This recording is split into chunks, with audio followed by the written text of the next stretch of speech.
현재 주로 사용되고 있는 신종플루 치료제는 흡입식 독감 치료제인 리렌자와 먹는 약인 타미플루 두 가지다. 신종플루 바이러스 표면에는 뾰족한 모양으로 솟아있는 두 가지 단백질이 있다. 항바이러스제는 이 중 하나의 단백질에 붙어 바이러스가 다른 세포로 옮겨가는 것을 막는다.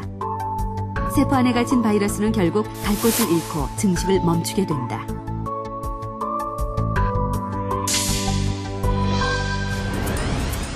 지난 8월 15일, 우리나라에서 신종플루 첫 사망자가 발생했다. 태국 여행을 다녀온 56세의 남성이었다. 열이 나고 열 재보니까 37도 7분이고 뭐 하나는 36도 4분이었다고, 다른 증상이 없다고 보건소에서 그냥 돌려보냈잖아요. 비누하고 마스크만 주고. 취재진은 환자가 신종플루 의심 증상을 느끼고 처음으로 진료를 받았다는 보건소를 찾았다. 의료진은 왜 처음부터 환자에게 타미플루를 처방하지 않았을까? 그 당시에 그분이 오셨을 때는 역학적 연관성도 있고 발열 기준은 37.8도였는데 37.8도는 안 되었습니다. 그러니까 일단은 전제 조건에서 그분은 안 되셨죠. 그래서 저희들이 그러면 기준에는 안 되니까 그 증상이 심해지시면 언제라도 연락을 주십사 하고 그렇게 하고 돌려보냈습니다. 예. 그런데 바로 다음 날 환자는 호흡곤란을 호소했고 증상을 느낀 지 5일 만에 타미플루를 투여했지만 끝내 사망했다. 본인이 의심을 하고 보건소에 찾아갔으면 그분들도 좀 심각하게 생각하고 환자가 열이 0.1도 모자란다고 의심 지역에 갔다 왔는데도 처방을 안 내렸다는 것에 대해서는 좀... 신종플루 감염 증상이 있을 때 무엇보다 중요한 것은 언제 항바이러스 제제를 투여하느냐 하는 것이다.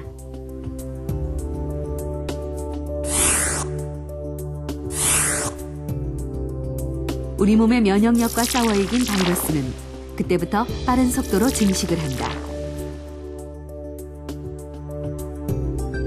따라서 증상이 나타난 지 48시간 이내에 항바이러스제를 투여해야 바이러스 증식을 억제해 치료 효과를 낼 수 있다. 바이러스의 이제 복제 속도 측면에 있어서 초기에 했을 때 타미플루가 들어갔을 때 억제할 수 있는 효과. 그러니까 바이러스가 한참 증식할 때 바이러스가 이제 타미플루 억제제가 들어가야 증식 자체를 억제할 수 있기 때문에 효과가 뛰어난 거거든요. 이미 3, 4일 지나가면 바이러스 자체도 이제 어느 정도 인체 감염이 일어나고 항체 반응도 일어나기 시작하니까 바이러스 자체 인체 내에서도 억제가 되기 시작합니다. 그러니까 별로 이미 늦었으면 약을 먹더라도 억제할 수 있는 효과 자체는 좀 떨어진다고 보는 거죠. 지난 6월 30일 덴마크에서는 뜻밖의 뉴스가 보도됐다. 타미플루 내성 환자가 발생한 것. 그리고 연여 미국에서는 타미플루의 내성을 가진 바이러스가 사람 간에 전파된 사례가 확인됐다. 바이러스는 변신의 귀재로 불린다. 항바이러스제에 대항해서 스스로 생존하기 위해 변신을 거듭하기 때문이다. 신종플루 역시 마찬가지다. 신종플루는 항바이러스제에 대항해서 특정 아미노산을 변형시킨다. 이렇게 되면 약물이 바이러스에 제대로 침투할 수 없게 된다. 항바이러스제에 내성을 가진 새로운 바이러스가 생겨나게 되는 것이다. 예방화학요법이 남용될 경우는 약의 내성만 일으키기 때문에 중요한 것은 적정하게 사용하는 것이 매우 중요합니다. 지금 현재로는 고위험군의 경우는 검사도 필요가 없습니다. 의사분이 신종인플루엔자 증상이 의심되는 환자를 만나기만 하면 처방 가능하고 투약도 즉시 이루어질 수 있습니다. 지금 보시는 것은 CDC, 미국 질병통제예방센터에 보고된 신종플루 확진 환자들의 연령별 분포도입니다. 특징적인 것이 어린이와 24세 미만의 젊은 사람들의 발병률이 높다는 것입니다. 입원 환자들의 연령을 보면 4세 미만의 영유아나 50세 이상의 비율이 더 높은 것을 알 수 있습니다. 그런데 신종플루로 인한 사망자 숫자를 보면 놀랍게도 25세에서 49세가 무려 41%, 50세에서 64세가 24%를 차지하고 있습니다. 그러니까 건강을 자신하는 비교적 젊은 사람들도 신종플루와의 전쟁에서 결코 안심할 수만은 없다는 얘기입니다. 그렇다면 신종플루로부터 나 자신과 가족을 지키기 위해서 우리는 무엇을 해야 할까요? 서울 노원구의 어린이집. 신종플루 예방을 위한 손 씻기 교육이 이루어지고 있다. 손가락 깍지. 자, 손가락 사이사이 꼼꼼하게 해주고 손톱 쓱쓱쓱쓱 싹싹싹싹 손바닥도 닦고. 아이들은 고스란히 손을 비비며 선생님의 손 씻기 시범을 곧잘 따라한다. 아이들에게 효과적인 손 씻기 방법을 알려주기 위해 조금 특별한 방법이 동원된다. 우선 손에 형광물질을 바른 다음 각자 흐르는 물에 평소 습관대로 손을 씻게 한다. 그 후에 형광물질을 볼 수 있는 기계에 손을 넣고 씻은 뒤에도 군데군데 남아있는 형광물질을 보여주는 방법이다. 대충 씻다 보면은 세균이 그대로 많이 남아 있습니다. 그렇기 때문에 이것을 깨끗이 손을 씻어야 된다는 걸 갖다가 어린이들한테 이제 교육을 시키고 이걸 실습을 해주는 겁니다. 신종플루의 가장 큰 감염원 중 하나는 바로 손이다. 그렇다면 바이러스의 감염을 막기 위해 어떻게 손을 씻는 것이 가장 효과적일까?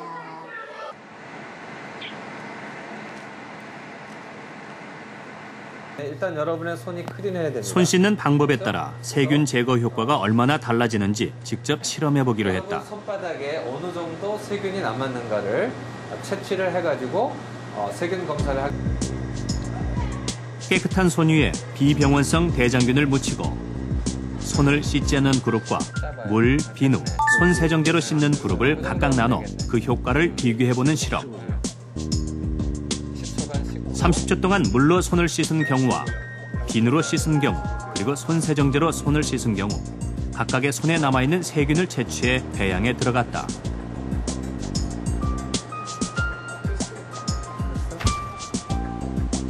그리고 사흘 후 배양된 세균의 양을 비교했다. 손을 씻지 않은 대조군에 비해 손을 씻은 경우 세균의 양은 확연히 줄어들었다.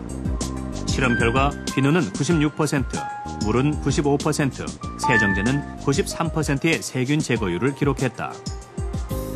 우선 비누로 충분히 골고루 전면에 걸쳐서 닦아주고 흐르는 물에 잘 씻어주는 것이 좋겠고요.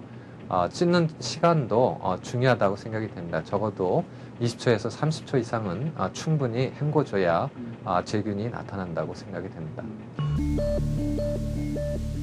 감염자의 기침이나 콧물, 재채기를 통해 뿜어져 나오는 비말. 이 작은 물방울들이 신종플루 바이러스 감염의 또 다른 주범이다. 신종플루에 감염된 사람은 물론 감염 위험이 높은 사람들에게 신종플루 예방을 위한 마스크 착용은 필수적이다. 그렇다면 어떤 마스크를 어떻게 써야 바이러스 감염을 최대한 억제할 수 있을까? 우선 일반 방한용 마스크와 방역용 마스크가 각각 공기 중의 미세한 입자들을 얼마나 잘 막아낼 수 있는지 알아봤다. 이 실험에는 평균 크기 0.6 마이크론의 미세한 분진이 사용된다.